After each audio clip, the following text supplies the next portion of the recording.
It's time for Success in Real Estate with Frankie Griffin, owner and broker in charge of the Palmetto Success Team, certified residential specialist, accredited buyer representative, military relocation professional, real estate appraiser, and author of Success in Real Estate.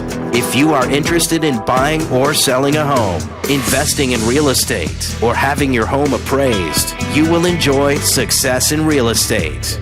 Now, here's Frankie Griffin.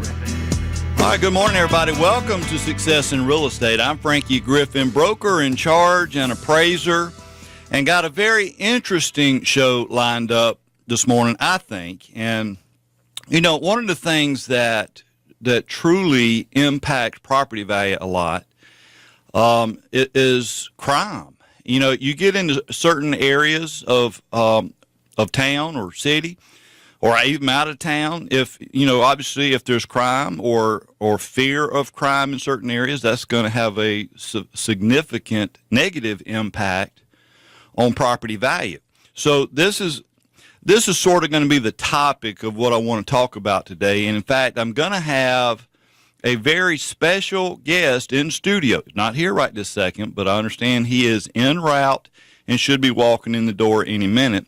But we're going to have Deputy Kevin Lawence with Live PD will be here in studio here in the next few minutes.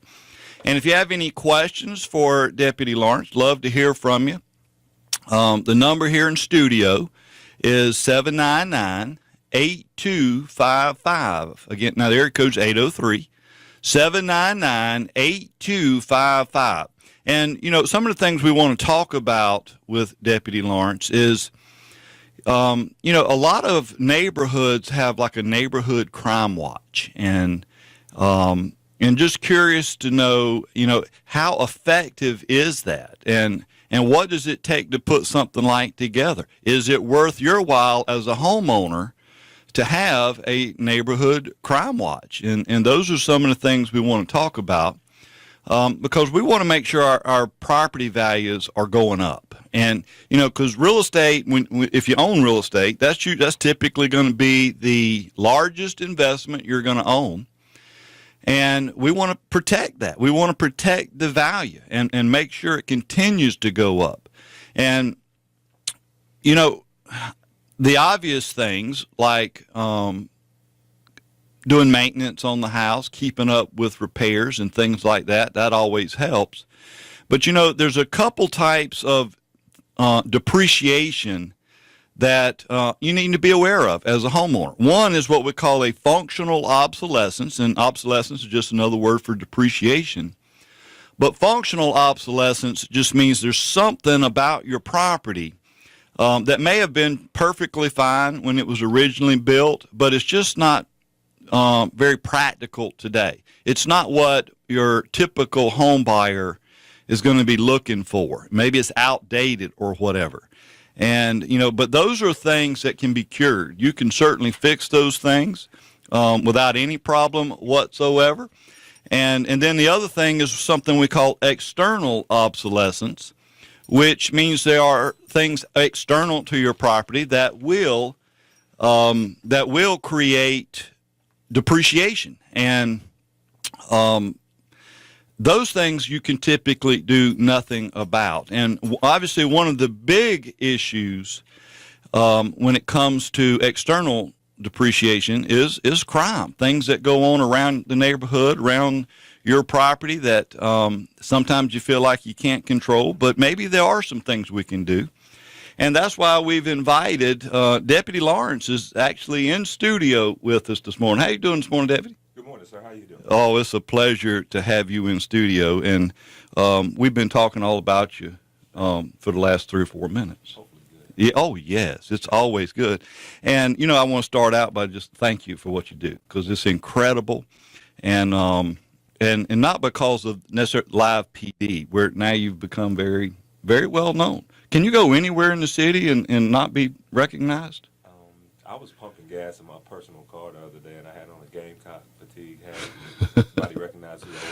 So. Well, you're very recognizable, and we're just so thankful for what you do. And hopefully, and I'm sure everybody knows this, but y'all were doing this kind of great service before the TV show came along. It's just now we get to see it in action. Yes, sir.